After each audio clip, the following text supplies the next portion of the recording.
कृष्ण चैतन्य प्रभु नित्यानंद श्री अद्वैत गदाधर शिवासादि गौर भक्तवृंद। हरे कृष्ण कृष्ण कृष्ण हरे हरे, हरे राम राम राम हरे हरे। आज एक विशेष तिथि है। श्रील प्रभुपाद जी के शरणाश्रित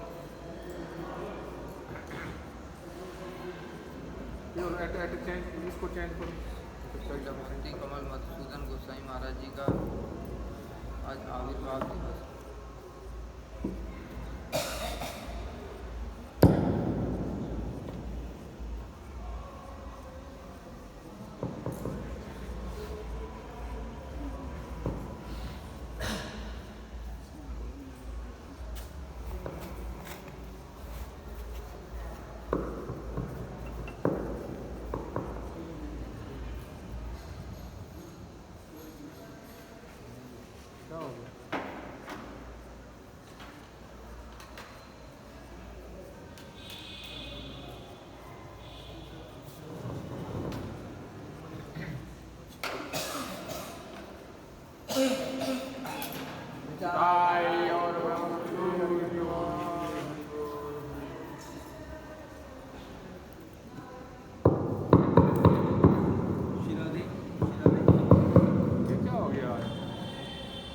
चले नहीं, चल रहा है, आवाज ही नहीं पकड़ रहा। यही तो माया है। माइक है माइक।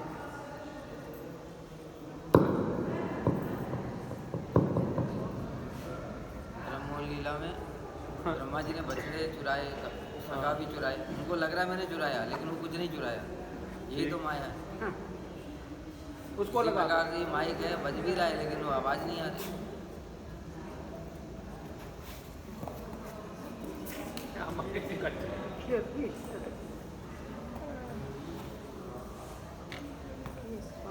एक आने वो टकोर भी है।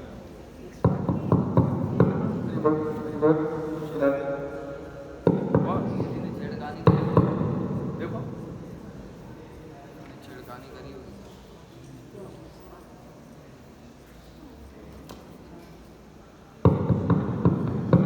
हरे कृष्णा बोलो, ठकर ठकर कर।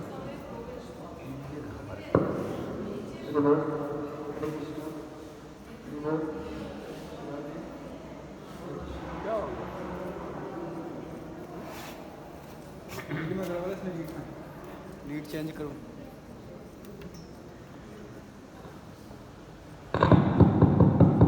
श्री राधे हरि बोल, हरे कृष्णा। आपकी माया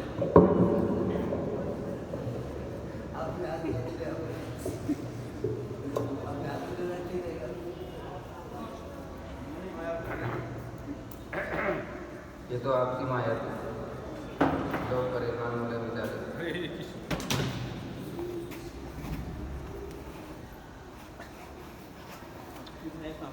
श्रील प्रभुपाद के पार्षद श्रील भक्ति कमल मधुसूदन गोसाई महाराज जी का आज आविर्भाव दिवस है।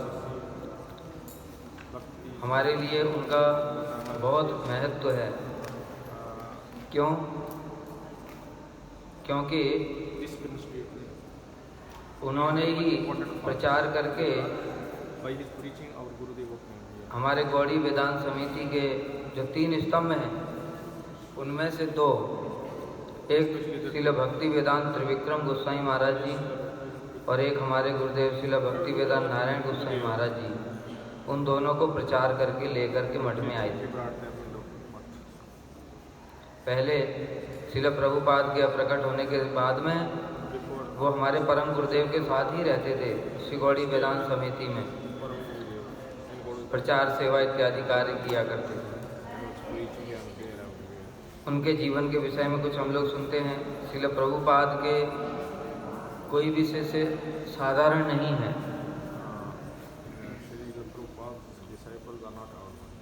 बहुत से दुर्भाग्य लोग हैं जो उनकी भी निंदा करते हैं। कैसे दुर्भाग्य की बात है उनके बिल्कुल भी बुद्धि ही नहीं है, ऐसा प्रतीत होता है। प्रभुपाद के पास में कोई साधारण व्यक्ति कैसे आ जाएगा? और श्रील प्रभुपाद ने जो आज दिग्विजय किया, दिग्विजय का मतलब सारे विश्व में जो प्रचार किया हरि नाम का, तो अपने परिकरों के माध्यम से ही तो किया। तो इसलिए वो परिकर कोई साधारण नहीं है। उनके प्रति मर्द बुद्धि होना ये बहुत ही दुर्भाग्य का विषय है और अपराध है। श्रील भक्ति कमल मधुसूदन गोस्वामी महाराज जी ब्राह्मण कुल में आविर्भूत हुए थे। उनके पूर्वाश्रम का नाम था श्री नृपेंद्र सान्याल। वह बंगाल के प्रसिद्ध समाचार पत्र अमृत बाजार पत्रिका उसके रिपोर्टर थे। मठ में आने से पूर्व अमृत बाजार पत्रिका के रिपोर्टर थे। एक बार वे दूसरे रिपोर्टर के साथ में बाग बाजार गौड़ी मठ में आए थे। श्रील प्रभुपाद ने सत्य शिक्षा प्रदर्शनी करी थी। श्रील प्रभुपाद का वैशिष्ट्य था कि वो सत्य शिक्षा प्रदर्शनी के माध्यम से बहुत प्रचार करते थे, क्योंकि लोगों को वो समझ में आता है। जैसे ही हमारा लगा हुआ है, तो अब इसमें सामने से ही देखने से ही समझ में आ रहा है कि महाप्रभु कीर्तन कर रहे हैं, उनके भक्त लोग किस प्रकार से भाव में आविष्ट होकर के कीर्तन कर रहे हैं। वो वाला सामने वाला चित्र देखने से समझ में आता है महाप्रभु श्री हरिदास ठाकुर जी के दिव्य कलेवर को अपने हाथों में लेकर के भक्तों के साथ कीर्तन करते हुए समुद्र के किनारे उनको समाधि देने के लिए जा रहे हैं।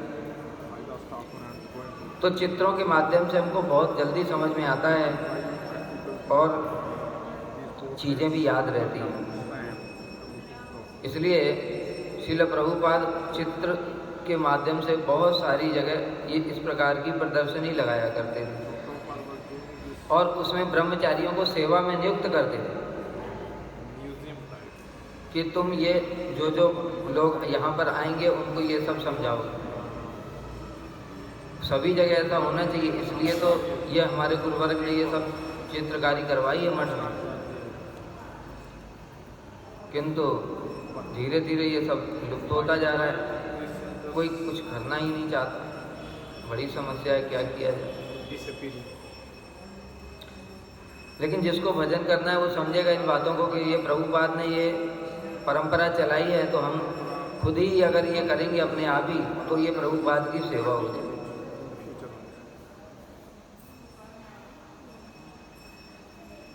और वैष्णव समाज में प्रचलित कुरीतियों उनका प्रदर्शन किया था। और जो फोटो इत्यादि बनवाए थे उसमें क्या वैष्णव समाज में प्रचलित कुरीतियाँ, बहुत सारे लोग जो भक्ति के नाम पर छल धर्म चल रहे हैं उन्हीं को भक्ति समझ लेते हैं। सबसे बड़ी समस्या यही है। इसलिए फिर वो शुद्ध भक्ति में आ नहीं पाते। अभी भी ऐसा बहुत कुछ चल रहा है, सब समय ही चलता है। तो श्रील प्रभुपाद ने जैसे शालिग्राम के द्वारा मूंगफली तोड़ना, अब ऐसा अगर फोटो बना दिया, मूंगफली माने बादाम,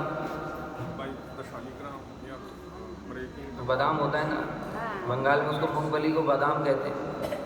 तो शालिग्राम के द्वारा कोई वो जो मूंगफली होता है उसको हाथ से तोड़ते हैं ना, वो कोई उसको शालिग्राम के द्वारा तोड़ेगा क्या? तोड़ेगा? नहीं तोड़ेगा। शालिग्राम बादाम तोड़ने के लिए थोड़ी होता है, सेवा के लिए होता है। लेकिन यहाँ पर जो शिक्षा बताई है बड़ी विशेष शिक्षा है। ऐसा अगर फोटो में बना दिया जाए तो आदमी अपने आप जिज्ञासा करेगा कि ये क्या है।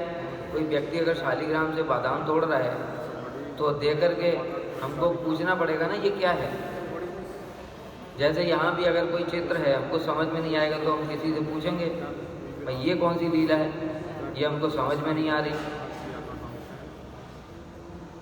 तो उसी प्रकार से यहाँ पर ये कथा सुनी सभी ने, शालिग्राम के द्वारा बादाम तोड़ना, पता है? हैं? बताओ।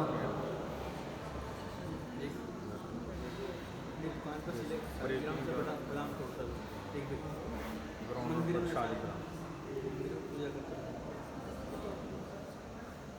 पता है कि क्या है?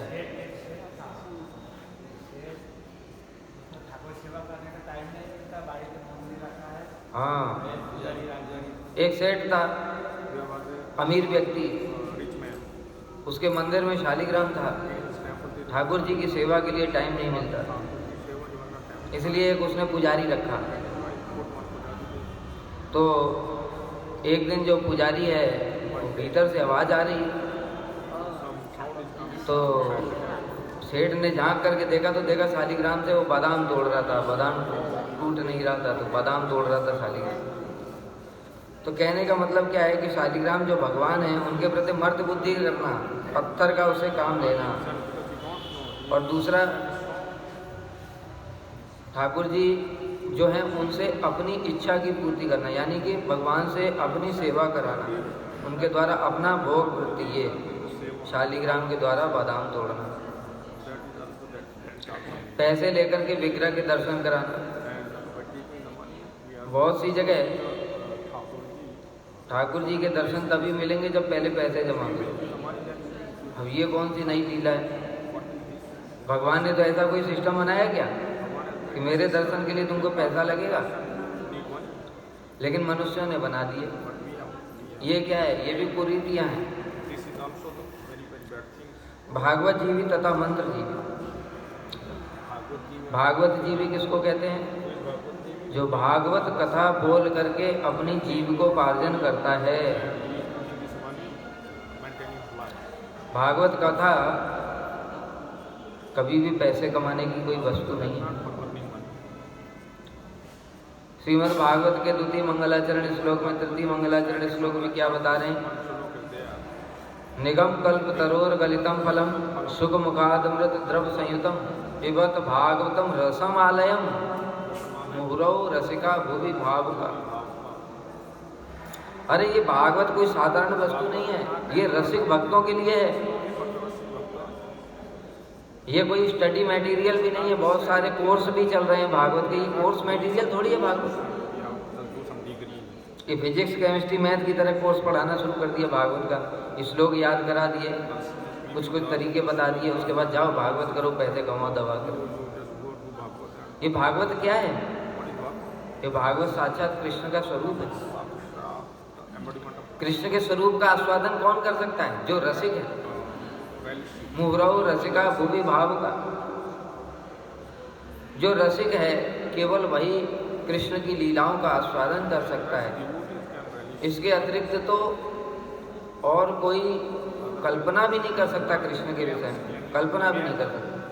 यद्यपि समाधिषु विधिरपि पश्यति न तव नखाग्र मरीचिम। कृष्ण की कल्पना तो छोड़ो, उनकी जो अंग कांति है उसको भी समाधियों में बड़े बड़े ऋषि मुनि लोग दर्शन नहीं कर पाते। और वही भागवत जो है कृष्ण का ही स्वरूप है पूरा, और उससे पैसा कमाते हैं। इसलिए श्रील प्रभुपाद ने इस चीज का भी बड़ा खंडन किया, बड़ा विरोध किया। मंत्र जीवी। मंत्र जीवी क्या होता है? बहुत सारे लोग चेले बनाते हैं। वो चेले बनाते हैं किस लिए? इन लोगों को भगाओ यहाँ से। क्या कर रही है? भगाओ, डांट गया उनको।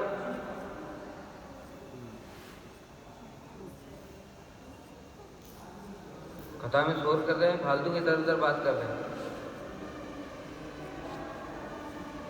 ये कोई मस्ती करने का स्थान है क्या?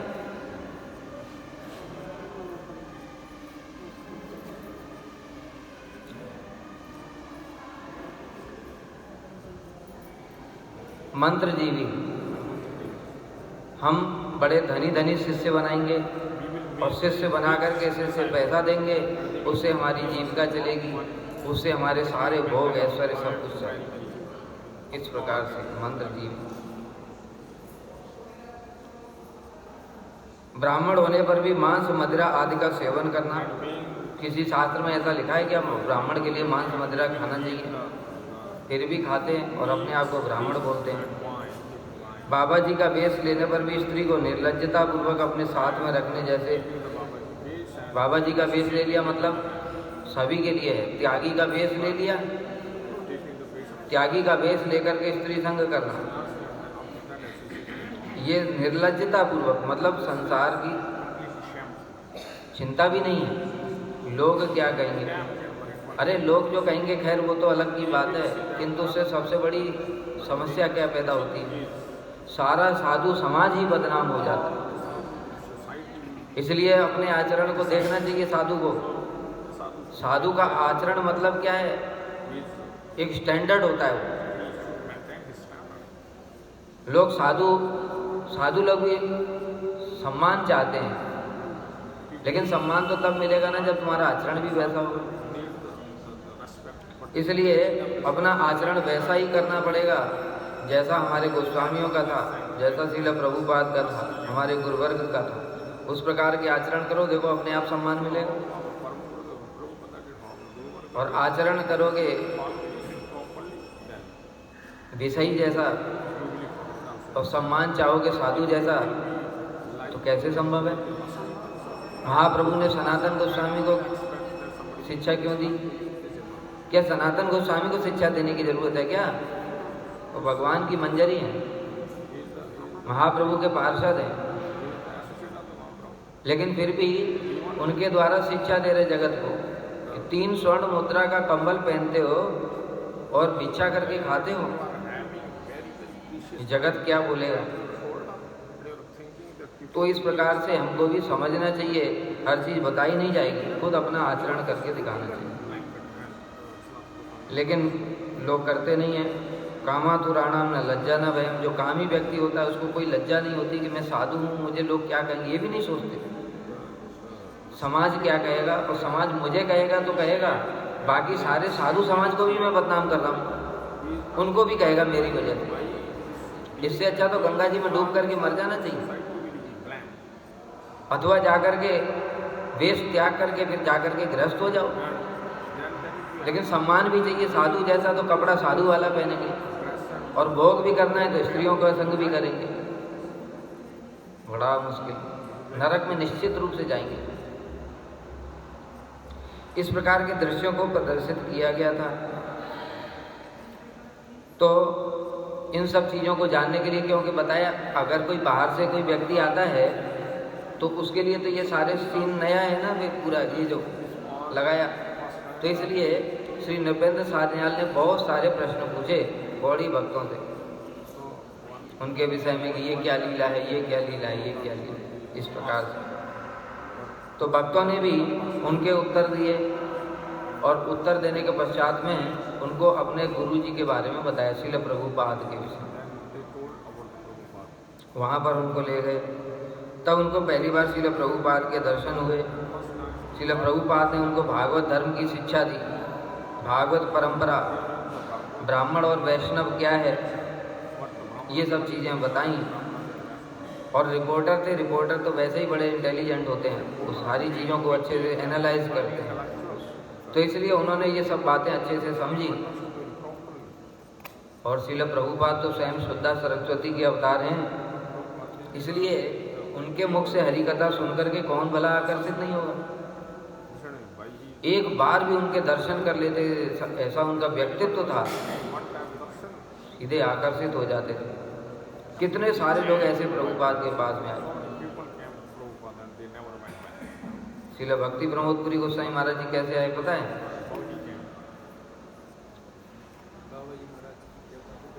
उसी दिन श्रील गौर किशोरदास बाबा जी महाराज ने शरीर छोड़ा था। वहाँ पर श्रील प्रभुपाद थे और बाबा जी संप्रदाय के जो और लोग थे, जो बाबा जी वेश लेकर के खाली बैठे हुए हैं, जो अभी जिनके बारे में बताया।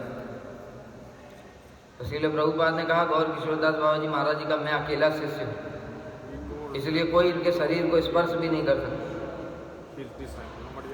वो लोग उनके शरीर को ले जाना चाहते थे। क्या कहते थे? देखो शिष्य, देखो कैसे कलियुगी शिष्यों की लक्षण तो देखो जरा। वो लोग कह रहे गौर किशोरदास बाबा जी महाराज जी की अंतिम इच्छा थी कि जब मैं शरीर छोड़ दूं तो मेरे शरीर में रस्सी बांध करके और खींचते हुए मुझे धाम में घुमाना, ऐसे कलयुगी से कह रहे हम बाबा जी की अंतिम इच्छा पूरी करेंगे। तो श्रील प्रभुपाद जी ने गरजते हुए कहा कि तुम लोग क्या जानते हो बाबा जी महाराज का प्राकृत शरीर, इनकी महिमा। उन्होंने जो बोला वो तुम लोगों के लिए बोला। तुम जैसे दुष्ट व्यक्ति जो साधु के वेश में, बाबा जी वेश में स्त्री संग करते हो, तुम लोगों का कैसे नरक में जाओगे। इसलिए जब तुम लोग मर जाओगे तो तुम्हारे शरीर को ऐसे घुमाना पड़ेगा धाम में, तब तुम्हारा हो सकता है कुछ उद्धार हो जाए। तो साधु कई प्रकार से शिक्षा देते हैं, तुम लोगों के लिए बोला उन्होंने। उनका शरीर तो अप्राकृत दिव्य है। तो फिर पुलिस भी आ गई थी वहां पर। उसी समय श्रील भक्ति प्रमोदपुरी गोस्वामी महाराज जी आए थे और ये सब देख रहे थे, वो दर्शन किया उन्होंने। ये तो जो प्रभुपाद का जो तेज था, प्रभुपाद ने तो उनको चैलेंज कर दिया था, अगर किसी ने पिछले 6 महीने में स्त्री संग ना किया हो तो इनके शरीर को स्पर्श। फिर बोला 1 महीने में, ऐसे करते करते 1 हफ्ते में किसी ने स्त्री संग ना किया हो तो इनके शरीर को स्पर्श करे, वरना वो अभी यही मर जाएगा। जब ऐसा तेजस्वी उन्होंने गरजते हुए बोला, किसी की हिम्मत नहीं उनके शरीर को स्पर्श करने की।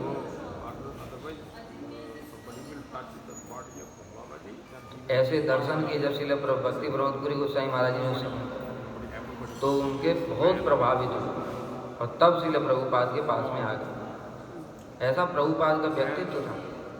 श्रील भक्ति रचक श्रीधर गोस्वामी महाराज, उन्होंने भी एक बार ही प्रभुपाद के दर्शन करने के साथ ही साथ उनको लगा कि हाँ ये मेरे गुरु बनेगा।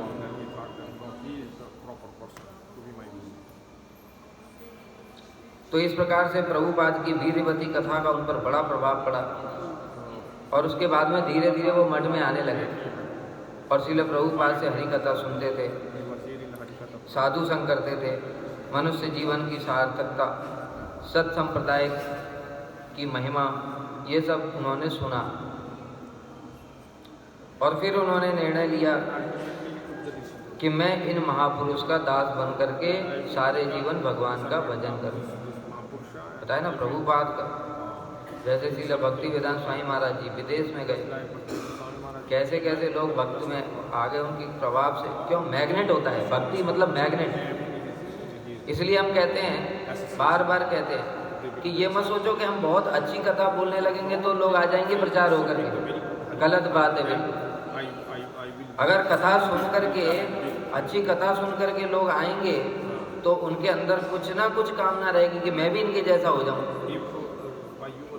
इस बात को समझना। यानी किसी एक पर्टिकुलर गुण को देख करके आए, वो गुण से प्रभावित हुए, और वो गुण मटेरियल भी हो सकता है। हम ये नहीं कह रहे हैं कि हरिकथा सब समय मटेरियल ही है, लेकिन किसी के अंदर बहुत अच्छे क्वालिफिकेशन होती है हरिकथा बोलने की, तो मटेरियल क्वालिफिकेशन भी हो सकती है। कोई बहुत अच्छा वक्ता है, वो बाद में भक्ति में आ जाए तो अच्छा बोलेगा ही बोलेगा। इसका मतलब ये थोड़ी वो भक्त हो गया। किसी का बहुत अच्छा कीर्तन सुन करके बहुत से लोग आते हैं, ये भी गड़बड़। लेकिन जो भक्ति को देख करके आता है, भक्ति अर्थात सेवा वृत्ति, चित्त वृत्ति, भगवान से प्रीति, वो कभी ठगा नहीं जाए। क्यों? उसने सही चीज को लक्ष्य किया। इसलिए हमको साधु में भी वास्तविक वस्तु को लक्ष्य करना चाहिए। वास्तविक वस्तु, कोई अच्छा कथा बोलता है, कोई श्लोक याद कर लेता है, कोई अच्छा प्रचार करता है, कोई लोगों को प्रभावित करके आकर्षित कर लेता है, ये सब नहीं देखना चाहिए साधु के अंदर। साधु के अंदर क्या देखना चाहिए? चित्त वृत्ति कैसी है उसकी। कृष्ण की सेवा के लिए वो क्या करता है, कृष्ण की सेवा के लिए क्या करता है, तन मन प्राण दे करके सेवा कर रहा है कि नहीं कर रहा, ये मुख्य वस्तु है।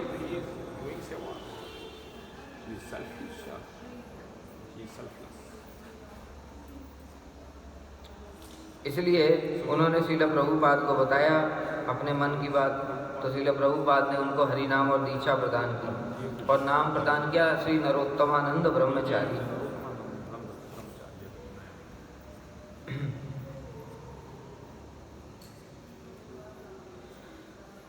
पता है पहले से ही रिपोर्टर थे तो बहुत अच्छे वक्ता भी थे वो, तो इस विषय में जो दूसरों को समझाने का जो उनका तरीका था बहुत ही अच्छा था। इसलिए श्रील प्रभुपाद ने उनको भक्ति रक्षक श्रीधर गोस्वामी महाराज और अन्य सन्यासी ब्रह्मचारियों के साथ में मुंबई में प्रचार सेवा के लिए भेजा।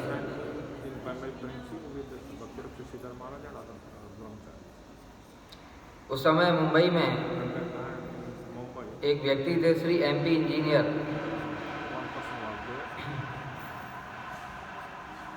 जो बाद में भारत के प्रथम एडवोकेट जनरल बने। उन्होंने श्री भक्ति रक्षक श्रीधर गोस्वामी महाराज जी और उनके जो बाकी भक्त थे साथ में उनको कथा के लिए बुलाया, निमंत्रण दिया। तो उनके प्रवचन को सुन करके, उनके आचार विचार को देख करके श्री MP इंजीनियर अत्यंत प्रभावित हुए। बाद में श्रील प्रभुपाद भी मुंबई गए तो वो जो MP इंजीनियर थे उन्होंने कहा आप अपने मठ की एक शाखा यहाँ पर स्थापित कर दी। देखो अभी जो मैंने बताया था, क्यों इतना प्रभावित हुए? आचरण को देख करके, खाली कथा सुन करके नहीं, आचरण मुख्य बात है। विचार, और फिर विचार कुछ बोलते हो, आचरण कुछ और करते हो, उससे क्या होगा? व्यक्ति को पता चल जाएगा ये तो कपटी है। तब श्रील प्रभुपाद ने श्री नरोत्तमानंद ब्रह्मचारी से पूछा कि अगर आपको प्रचार कार्य के लिए यहाँ मुंबई में अगर छोड़ दिया जाए तो आपको कोई असुविधा है? श्री नरोत्तमानंद ब्रह्मचारी ने उत्तर दिया, तुम्हार सेवाए दुख है जब, सेव तो परम सुख, सेवा सुख दुख परम संपद, नाशय अविद्या। कितना सुंदर बात बताया। क्या बोला? आपकी सेवा के लिए जो दुख होगा वही तो परम सुख है। सेवा सुख दुख, सेवा में करते हुए जो दुख प्राप्त होता है वही परम संपद है। नाशय अविद्या दुख, और उसी के द्वारा अविद्या रूपी जो दुख है उसका विनाश होता है। अगर हम सेवा के लिए कोई कष्टी सहना नहीं चाहते, सब पूरा सेवा भी हम कैसे करना चाहते हैं? सारी फैसिलिटीज के साथ, सारी फैसिलिटीज के साथ में सेवा करेंगे तो फिर हमारी अविद्या दूर कहाँ से होगी? क्योंकि हम सेवा कर ही नहीं रहे, हम उसमें भी भोग ही कर रहे हैं। श्रील प्रभुपाद के शिष्यों ने जो सेवा करी है वो सेवा है अभूतपूर्व। हमारे परम गुरुदेव कैसे उन्होंने सारा जो जमीनें हैं उनको संग्रह किया, अपने प्राण देकर के भी, प्राण बाजी पर लगाकर भी उन्होंने प्रभुपाद की सेवा करी। क्योंकि जो बताया श्रील प्रभुपाद ने स्मार्ट, सहजिया, ब्राह्मण, इन सब का खंडन किया। बाबा जी संप्रदाय जो गलत काम करते सबका खंडन कर दिया प्रभुपाद। तो सब मिल गए और मिल करके उन्होंने श्रील प्रभुपाद के ऊपर जानलेवा हमला करने का प्लान बनाया। कोड़मा तला में, यही तो हमारे नवद्वीप में, और वहाँ पर सोडा वाटर की बोतल्स, पत्थर, क्या क्या लेकर के, सब डंडे सब लेकर के बैठे हुए थे। और जैसे ही परिक्रमा वहाँ पर पहुँची उन्होंने फेंकना शुरू कर दिया। तो हमारे श्रील परम गुरुदेव ने श्रील प्रभुपाद को लेकर के तुरंत उनकी रक्षा करते हुए उनको एक घर के अंदर ले गए, जो उनके शिष्य का ही था, श्रील प्रभुपाद के शिष्य का घर था। वहाँ पर ले गए और वहाँ पर ले जा कर के श्रील प्रभुपाद से कहा, आप अपने सन्यास के वस्त्र उतार दो और मेरे सफ़ेद कपड़े पहन, क्योंकि श्रील प्रभुपाद और श्रील परम गुरुदेव एक ही जैसे दिखते थे, कद काठी और शरीर का जो डील डॉल है वो एक जैसा ही था। क्यों ऐसा किया? जिससे लोग मुझे सोचेंगे कि मैं प्रभुपाद हूँ और आक्रमण करेंगे तो मेरे ऊपर करेंगे, मेरी जान चली जाए तो भी कोई चिंता की बात नहीं है, आपका जीवित रहना बहुत महत्वपूर्ण। बड़ी विचार करने वाली बात है। कल हम लोगों ने कथा में सुना था, क्या हरिदास ठाकुर अपनी रक्षा नहीं कर सकते? और स्वयं ब्रह्मा के अवतार हैं। तो बताओ श्रील प्रभुपाद क्या अपनी रक्षा नहीं कर सकते? अरे उनको अपनी रक्षा करने के लिए चिंता करने की भी जरूरत नहीं है। अम्बरीश महाराज के लिए भगवान ने क्या किया था? सुदर्शन छोड़ दिया था। और श्रील प्रभुपाद अम्बरीश महाराज से बहुत बहुत ऊपर है, हम उसकी कल्पना भी नहीं कर सकते। वो राधा जी की मंजरी है। कृष्ण अपने जो भक्त हैं उनके ही दुख को नहीं देख सकते। अगर उनके भक्त के ऊपर किसी ने कुछ किया तो भगवान क्या करेंगे? उसका विनाश कर देंगे। और सोचो जो राधा जी का भक्त है उसके लिए क्या करेंगे? लेकिन फिर भी ऐसा क्यों हो रहा है? ये भी लीला है। हमारे परम गुरुदेव लिखते हैं ये बात, कहते हैं कि गुरु अपने सेवक की सेवा को प्रकाशित करने के लिए इस प्रकार की लीला करते हैं। वास्तविक सेवक कौन है? जब गुरु के प्राण संकट में आए तब सब अपनी अपनी जान बचा करके भागे। इसलिए गुरु अपने सेवक की सेवा को प्रकाशित करने के लिए भी इस प्रकार की लीला करते हैं कि कौन वास्तविक शिष्य है। तो ऐसे ऐसे प्राण देकर के परम गुरुदेव ने सेवा की, और ऐसी सेवा के फल से उनको देखो खाने पीने को क्या मिलता था। हमको फैसिलिटी चाहिए, अच्छा रूम चाहिए, बाथरूम अटैच होना चाहिए, रूम में पंखा गीजर सब होना चाहिए।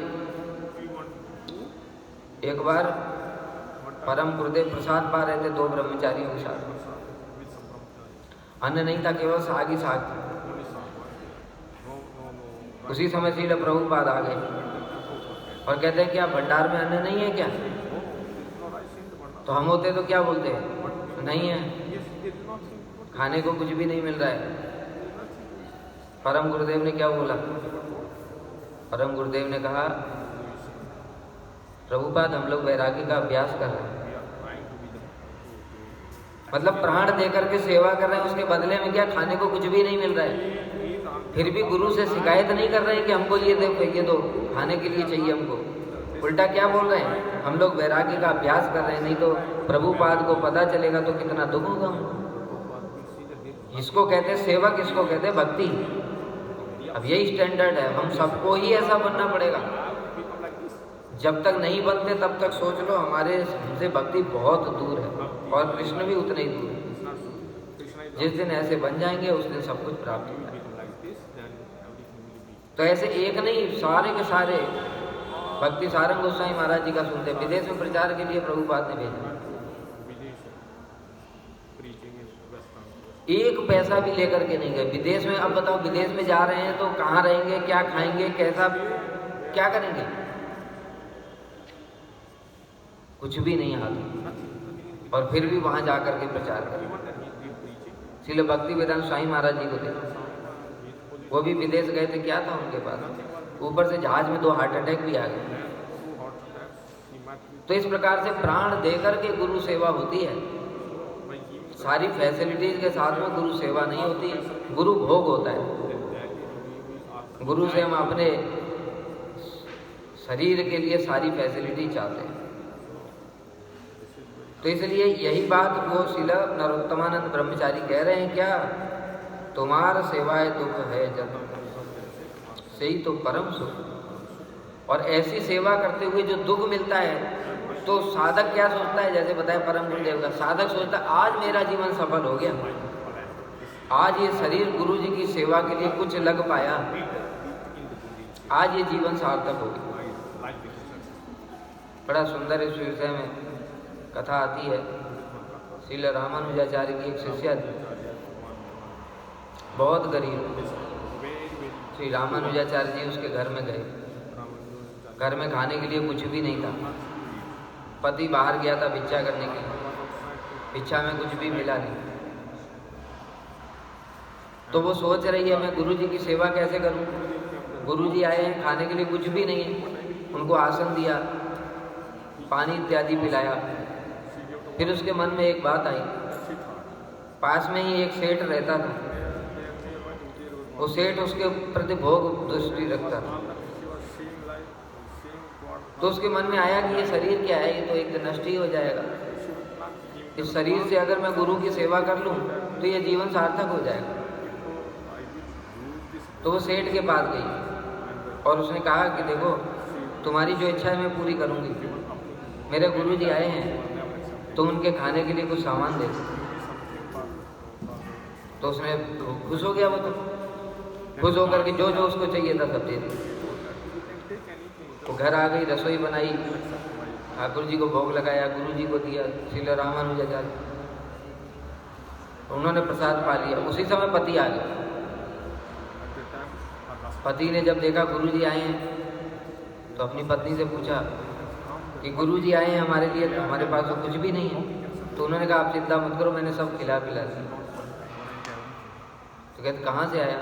तो उसने बताया कि देखो ये जो सेठ है मेरे ऊपर भोग दृष्टि रखता है, मैंने सोचा ये शरीर तो कभी किसी काम का आया नहीं गुरु जी के, और एक दिन तो इसको जला ही देंगे, इसलिए अगर ये गुरु जी की सेवा में लग जाए तो बहुत अच्छा है। इसलिए मैं उससे सामान लेकर के आ गई। मैंने कहा मैं रात को आऊँगी, तुम्हारी इच्छा पूरी करूँगी। तो उसका पति उसके चरणों में गिर पड़ा, कहने लगा कि देखो मेरा शरीर तो किसी काम नहीं आया गुरु जी की सेवा में, कम से कम तुम्हारा शरीर किसी काम तो आएगा, गुरु जी की सेवा में तो लग गया, तुम धन्य हो। और रामानुजाचार्य जी तो कोई साधारण नहीं है, वो सब जानते हैं, अंतर्यामी है। इसलिए जब वो जाने लगी सेठ के पास में, तो रामानुजाचार्य जी ने अपना उच्चिष्ट प्रसाद देते हुए कहा कि सेठ को दे देना जाके। वो स्त्री गई, उन्होंने कहा देखो मैं तुम्हारी इच्छा पूरी करूंगी, किंतु मेरे गुरुजी ने बोला पहले तुम ये प्रसाद पा लो। वो तो बहुत ही खुश था, इसलिए उसने जल्दी से लिया और प्रसाद को झट से खा लिया। प्रसाद पाते ही तो चित्त परिवर्तन हो गया। प्रसाद तो कोई साधारण वस्तु नहीं है, चिन्मय है, इसलिए चित्त परिवर्तन हो गया उसका। उसके आंखों से आंसू निकलने लगे। वो स्त्री के चरणों में गिर पड़ा और गिर करके रोने लगा। कहता है कि मैं कितना पापी हूँ, मेरी तुम्हारे प्रति भोग बुद्धि थी। तब उसने कहा कि ये सब मेरे गुरु जी की कृपा है, और वो रामानुजाचार्य जी का आश्रय हो गया। तो कहने का मतलब क्या है, देखो प्राण देकर, शरीर देकर भी गुरु सेवा किस प्रकार से की जाती है। किंतु इसमें एक विचार है, गुरु भी ऐसा होना चाहिए जिसका कृष्ण के साथ में संबंध हो गया हो। क्योंकि अगर बद्ध जीव होता गुरु तो फिर क्या ऐसा कर पाता? वो सेठ का हृदय परिवर्तन कर पाता क्या? तो इसलिए गुरु भी तो उस लेवल का होना चाहिए, तब तो उससे सब कुछ अर्पण करेगा।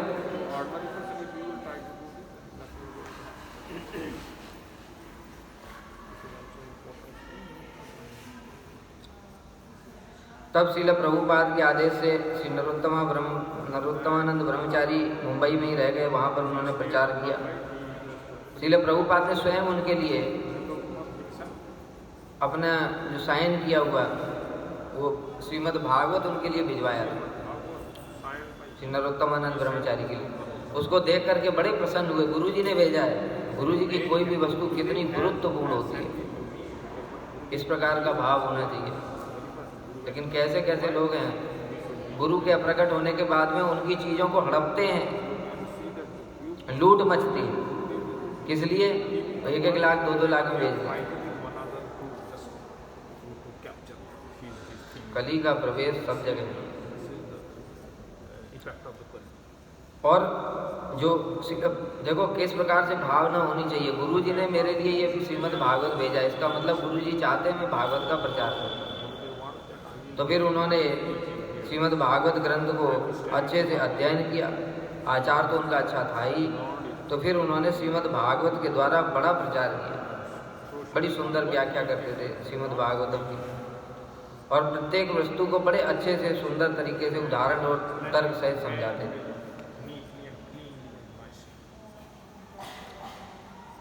श्रील प्रभुपाद स्वयं प्रत्येक ब्रह्मचारी को जहाँ जहाँ भेजते थे, जैसे बताया इनको मुंबई भेजा, किसी को कुरुक्षेत्र में भेजा, किसी को विदेश में भेजा, सबकी रिपोर्ट स्वयं देखते थे प्रभुपाद।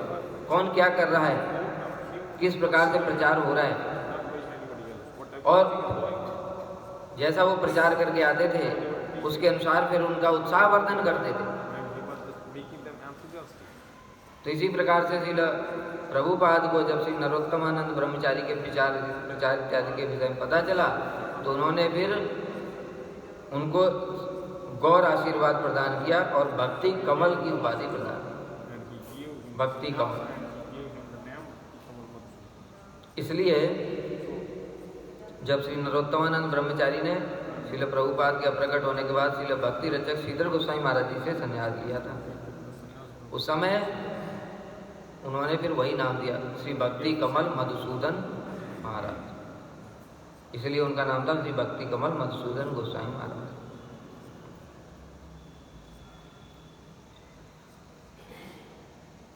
श्रील प्रभुपाद की प्रकट लीला के पश्चात में श्रील भक्ति कमल मधुसूदन गोस्वामी महाराज जी जो समय नरोत्तमानंद ब्रह्मचारी थे वो हमारे परम गुरुदेव के पास ही आ गए थे। श्रील परम गुरुदेव ने गौड़ी वेदांत समिति की स्थापना की। क्यों आए थे उसके लिए भी एक कारण है, याद है क्यों आए थे?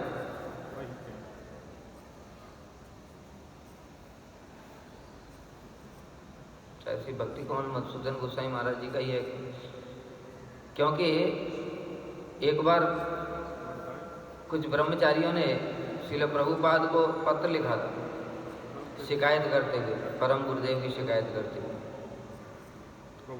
कि जो विनोद बिहारी ब्रह्मचारी है तो वह जमीन जायदाद और मामला मुकदमा इन्हीं में एक्सपर्ट है, भक्ति के विषयों में एक्सपर्ट नहीं है। इस प्रकार से कोई शिकायत की। तब श्रील प्रभुपाद ने उसका उत्तर लिखा था। उन्होंने उत्तर में लिखा था कि विनोद बिहारी ब्रह्मचारी एक आदर्श गुरुनिष्ठ सेवा परायण शिष्य है और जो लोग इस प्रकार से उनके दोष को देखते हैं उनका पतन निश्चित है। तो ये जो चीज़ है ये पढ़ा था, उन्होंने पढ़ा था भक्ति कमल मधुसूदन गोस्वामी महाराज जी ने नरोत्तमानंद ब्रह्मचारी, ये सुना था या पढ़ा था। इसलिए वो जानते थे, क्योंकि प्रभुपाद ने स्वयं इनकी इतनी महिमा बताई है, तो वो ऐसे प्रभुपाद बोल रहे हैं तो उनका हर बात हर शब्द बहुत ही गुरुत्व है। प्रभुपाद कोई भी बात ऐसे नहीं बोलते। तो इसलिए जो लोग होते हैं जैसे हमारे जैसे लोग बद्धजीव क्या देखते हैं, वैष्णवों का बाह्य चीज ही देखते हैं, ये क्या कर रहा है, लेकिन उसमें आंतरिक उनके भाव क्या है वो एक गुरु ही देख सकता है, सदगुरु ही वो जानता है कि आंतरिक भाव में। कई बार श्रील प्रभुपाद ने ऐसे शिष्य जो बहुत प्रचार करके लेकर के आते थे, बहुत धन लाते थे, बहुत शिष्य बनाते थे, वो जब मठ छोड़ करके गए, प्रभुपाद ने एक बार पूछा भी नहीं क्यों चला गया, क्या कारण हुआ, पूछा भी नहीं प्रभुपाद ने। और दूसरी बात, एक सन्यासी थे, क्या नाम था उनका, वो जब कथा बोलते थे तो कथा बोल नहीं पाते थे, तो सब उठ करके चले जाते थे, कथा में कोई बैठता ही नहीं था। भक्ति वैभव सागर महाराज तो वो गए थे प्रचार के लिए, उनके साथ में एक शिष्य भी गया, साथ में ब्रह्मचारी भी था। तो उन्होंने कथा बोलनी शुरू की, सब उठ के चले गए। तो वो कहता है महाराज सब उठ करके चले गए, दरी फोल्ड कर दो। तो उन्होंने कहा कि हम उनके लिए कथा थोड़ी करते हैं, श्रील प्रभुपाद का आदेश है सब समय हरि कथा करो, हम गुरु जी के आदेश को पालन कर रहे हैं। दूसरी बात, लोगों की अगर तुम करते हो तो वो लोग चले गए तो क्या हुआ, यहाँ पर सूक्ष्म जीव भी तो हैं, पेड़ पौधे हैं, कीट पतंग तो हैं, वो हरि कथा सुनेंगे उनका उद्धार होगा, ऐसा उनका विचार। अब ऐसा आदमी जिसकी कथा कोई सुनता ही नहीं है तो उसको प्रणामी कहाँ से आएगी, एक भी पैसा नहीं लाते। अरे एक भी पैसा लाना तो दूर की बात है, अपने किराए का भी पैसा नहीं था, लौट करके आ रहे थे, टिकट भी नहीं था, पैसा नहीं था, टिकट ही नहीं था ट्रेन में, टीटी ने पकड़ लिया, पकड़ करके जेल में डाल दिया। श्रील प्रभुपाद को पता चला, उन्होंने पैसे दे करके छुड़वाया। और जब वो मठ में आए तो श्रील प्रभुपाद ने ब्रह्मचारियों से बोला जाओ कीर्तन करते हुए उनको लेकर के आओ। ये है गुरु, सब जानते, अंतर्यामी, शिष्य के हृदय को जानते हैं, कौन ऊपर से दिखावा कर रहा है, कपट कर रहा है, कौन प्रतिष्ठा के लिए प्रचार कर रहा है, कौन सेवा के लिए प्रचार कर रहा है। जो अंतर्यामी है वो सब जान लेता है। इसलिए श्रील प्रभुपाद के प्रकट होने के बाद, क्योंकि श्रील मधुसूदन गोस्वामी महाराज जी ने हमारे परम गुरुदेव की महिमा देखी थी, सुनी थी, इसलिए वो हमारे परम गुरुदेव के साथ ही आ गए। तो 3 श्रील भक्ति जी नरोत्तमानंद ब्रह्मचारी और श्री भक्ति आलोक परमहंस महाराज जी, उनका पूर्व का नाम क्या था पता नहीं, ठीक है। तो ये तीनों भी गौड़ी वेदांत समिति में ही आ गए थे और उसी में रह करके प्रचार करते थे। बाद में और परम गुरुदेव हमारे शिष्य बनाते थे, इसलिए जो हमारे श्री त्रिविक्रम गोस्वामी महाराज जी आए थे जब, तो उस समय उन्होंने दीक्षा परम गुरुदेव से ली, क्योंकि परम गुरुदेव ही दीक्षा देते थे और ये लोग प्रचार करते थे। इसी प्रकार से जब गुरु जी गए थे, गुरु जी के गांव में भी श्री नरोत्तमानंद ब्रह्मचारी गए थे और उन्होंने जब कथा सुनाई थी तो फिर गुरु जी ने इनसे बहुत सारे क्वेश्चन पूछे थे। जब क्वेश्चन के उत्तर उनको मिल गए, संतुष्ट हो गए, तब फिर उन्होंने बताया कि दीक्षा इत्यादि के बारे में। तब बाद में गुरु जी फिर यहाँ पर आए थे देवानंद गौड़ी मठ। तो इस प्रकार से उनके प्रचार के फलस्वरूप ही हमारे गुरु जी और श्री त्रिविक्रम गोस्वामी महाराज जी ने परम गुरुदेव का चरणाश्रय किया। ये हमारे बताए ना गौड़ी वेदांत समिति के लिए बहुत बड़ा अवदान।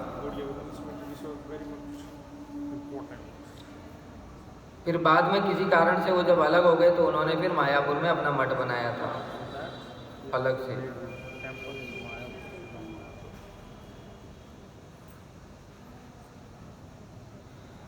प्रसाद के विषय में उनका बड़ा सुंदर अद्वितीय दृष्टिकोण है। एक बार जब उन्होंने अपना नया मठ बनाया मायापुर में, तब उस समय सारे वैष्णव लोग आए। उस समय श्रील भक्ति प्रमोदपुरी गोस्वामी महाराज जी ठाकुर जी की विग्रह सेवा और ठाकुर जी को भोग अर्पण करना, ये सब वो सेवा कर रहे थे श्रील भक्ति प्रमोदपुरी गोस्वामी महाराज जी। और वैष्णव लोग सब आ गए। अब क्या है कि श्रील भक्ति प्रमोदपुरी गोस्वामी महाराज जी बड़े भावाविष्ट होकर के विग्रह सेवा किया करते थे। हम लोगों ने सुना है उनका विग्रहों के साथ बड़ा ही प्रीतिपूर्ण संबंध था। जो हम लोग जाते ना यहाँ से अग्रदीप में, अग्रदीप में कौन है? गोपीनाथ जी। वो गोपीनाथ जी ने स्वयं उनको स्वप्न आदेश दिया था कि तुम मुझे खीर बना करके खिलाओ। उस समय श्रील भक्ति प्रमोदपुरी गोस्वामी महाराज जी कालना में रहते थे। कालना में अनंत वासुदेव मंदिर है, अभी भी है वहाँ पर। श्रील प्रभुपाद की चरण पादुका रखी है वहाँ पर उसी मंदिर में। तो जब ठाकुर जी ने इस प्रकार से आदेश दिया था, तब श्रील भक्ति प्रमोदपुरी गोस्वामी महाराज जी कालना से अग्रदीप गए थे और ठाकुर जी को खीर बना करके भोग लगाए। तो इस प्रकार से उनका प्रीतिपूर्ण संबंध था विग्रहों के साथ में, इसलिए बड़े भावाविष्ट होकर के सेवा करते थे। तो धीरे टाइम लगेगा, हमारी तरह तो फॉर्मेलिटी है नहीं कि जल्दी जल्दी करो, बस मंत्र पढ़ो खत्म करो। तो इसलिए उनको बड़ा समय लग गया और इधर वैष्णव लोग आए हुए, निमंत्रण दिया। तो श्रील भक्ति कमल मधुसूदन गोस्वामी महाराज जी ने कहा कि ठाकुर जी के लिए भोग निकाल लो और उसके बाद में वैष्णवों को परिवेषण कर दो। वहाँ पर बड़ा सुंदर सिद्धांत उन्होंने बताया कि देखो ठाकुर जी ने जो भोग ग्रहण किया, वो प्रसाद हुआ, उसको जरूरी नहीं कि उसमें बाल्टी में मिलाएंगे तभी वो प्रसाद बनेगा क्या? अरे ठाकुर जी ने जो अग्रभाग ग्रहण कर दिया तो बाकी जो बचा है उनका अवशिष्ट ही तो है। इसलिए ये विचार उन्होंने प्रकाशित किया है। किंतु सब जगह पर विचार करना चाहिए। ये विचार तो अच्छा है, लेकिन किस लिए किया? वैष्णवों की सेवा के लिए। क्यों? क्योंकि वैष्णव लोग इतनी दूर दूर मठों से आते हैं, उनके अपने मठों में भी सेवाएं रहती हैं कि नहीं? जाएंगे, विश्राम करेंगे, शाम को फिर कथा कीर्तन आरती सब कुछ सेवा रहती है। अगर उनको प्रसाद पाने में 3-4 बज गए तो कब जाएंगे, कब क्या करेंगे? इसलिए उन्होंने वैष्णव सेवा के लिए ये किया। लेकिन हम लोग अपने भोग के लिए करते हैं। 12:30 बजे भोग निकलेगा, इतना देर इंतजार कौन करेगा? मुझे भूख लग रही है, 12 बजे ठाकुर जी के लिए तो चला गया, मैं उठा करके खा लेता हूँ।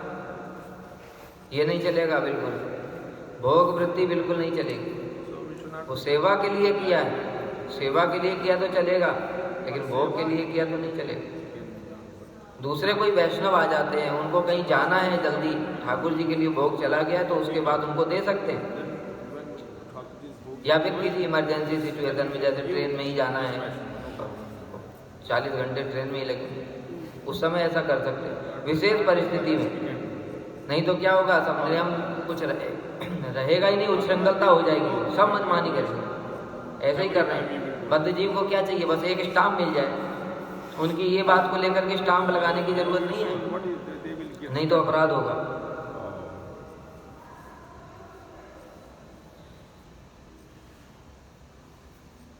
वैष्णव हमारे सेव्य हैं, हम उन्हें प्रतीक्षा नहीं कराएंगे, ये विचार है।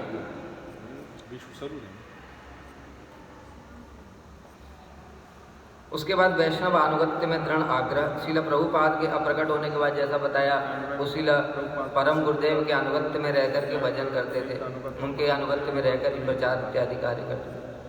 उसके बाद जब वो अलग भी हो गए तब भी उन्होंने अनुगत्य ही स्वीकार किया। अपने गुरु भ्राता श्रील भक्ति रक्षक श्रीधर गोस्वामी महाराज जी से उन्होंने संन्यास लिया और उनके अनुगत्य में रहकर ही भजन करते थे। वो तब भी इस प्रकार से उन्होंने हम लोगों को शिक्षा दिया कि किस प्रकार से वैष्णवों का जीवन अनुगत्य में होना चाहिए।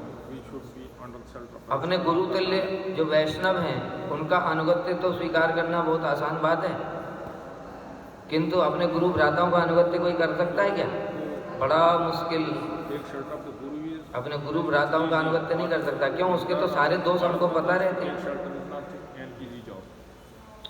लेकिन वो भी बात है, श्रील प्रभुपाद के जो शिष्यगण कोई साधारण नहीं थे। श्रील भक्ति रक्षक श्रीधर गोस्वामी महाराज जी भी कोई साधारण नहीं थे, इसलिए उन्होंने शिक्षा दिया कि अनुगत्यमय धर्म ही वैष्णव धर्म है। स्वतंत्रता उच्छृंखलता रहने पर वास्तविक वैष्णव धर्म में निष्णात नहीं हुआ जा सकता। और उनका कैसा भाव था श्रील भक्ति रक्षक श्रीधर गोस्वामी महाराज जी के प्रति कि हम लोग देखते हैं कि जैसे ओम विष्णुपाद कोई लगा देता है तो अपने गुरु भ्राताओं के प्रति हम नहीं लगाते, गुरु जी के प्रति तो लगाते हैं, लेकिन अपने जो गुरु भ्राता है उनके प्रति लगाएंगे नहीं लगाते। लेकिन वो जब उनकी जय देते थे श्रील भक्ति रक्षक श्रीधर गोस्वामी महाराज जी की, तो वो ओम विष्णुपाद अष्टोत्तर सत श्रीमद भक्ति रक्षक श्रीधर गोस्वामी महाराज जी की जय इस प्रकार से बोलते।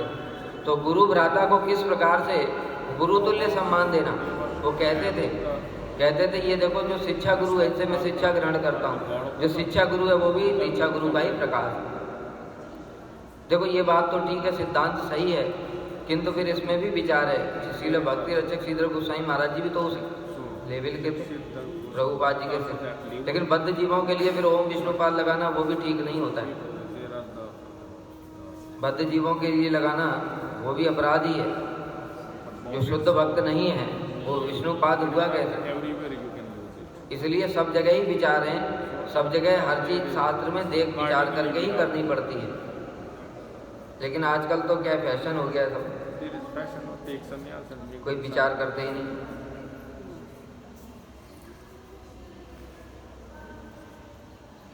हमारे श्रील गुरुदेव उन्होंने एक बार जय देते हुए, परम गुरुदेव तो उस समय प्रकट ही थे, तो उन्होंने बोल दिया नित्य लीला प्रविष्ट। तो जितने भी और ब्रह्मचारी थे उन्होंने जाकर के परम गुरुदेव को शिकायत कर कह रहे गुरु जी देखो आपके रहते हुए इन्होंने ऐसे बोला नित्य लीला प्रविष्ट। तो परम गुरुदेव ने कहा उसने ठीक ही बोला है, तुम लोगों को ये बात विश्वास नहीं है। नित्य लीला प्रविष्ट का मतलब क्या होता है? नित्य लीला प्रविष्ट का मतलब क्या है कि शरीर छोड़ देंगे तभी नित्य लीला प्रविष्ट होगा। अगर तुमको अपने गुरु में श्रद्धा है वो सब समय नित्य लीला में ही प्रविष्ट रहते हैं, उसका ये भावना है। नित्य लीला प्रविष्ट का तो वास्तविक तात्पर्य यही है, लेकिन हमारे जैसे बद्ध की बुद्धि तो है ही नहीं, तो वो शब्दों के शाब्दिक अर्थ ही देखते हैं। नित्य लीला प्रविष्ट का मतलब जो शरीर छोड़ करके चले गए उनको हम समझते हैं वो नित्य लीला में गए। अरे अगर गुरु भगवान का पार्षद है तो वो तो सब समय नित्य लीला में प्रविष्ट है। क्या रूप गोस्वामी जब हरि नाम करते क्या वो नित्य लीला में नहीं है? क्या श्रीनिवास आचार्य जी नित्य लीला में नहीं है? ऑलरेडी तो इसी प्रकार से अगर तुमको अपने गुरु प्रभुपाद श्रील प्रभुपाद, वो तो सब समय नित्य लीला में ही रहते हैं, इसलिए अपने गुरु के प्रति ऐसी श्रद्धा होनी चाहिए। तो शास्त्र में बताया हर जगह पर बड़े गूढ़ विचार हैं, उनके शाब्दिक अर्थ को न समझते हुए हमको उनके वास्तविक आंतरिक तात्पर्य को लक्ष्य करना चाहिए।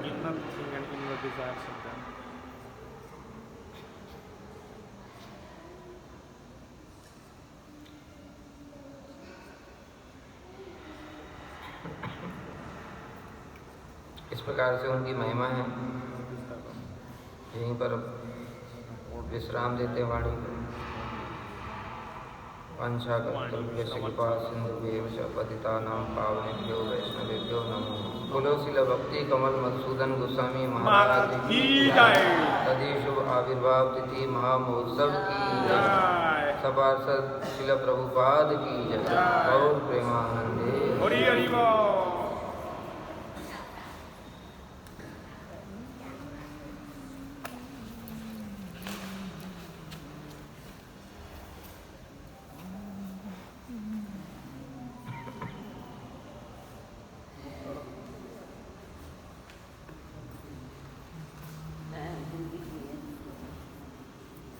Thank you.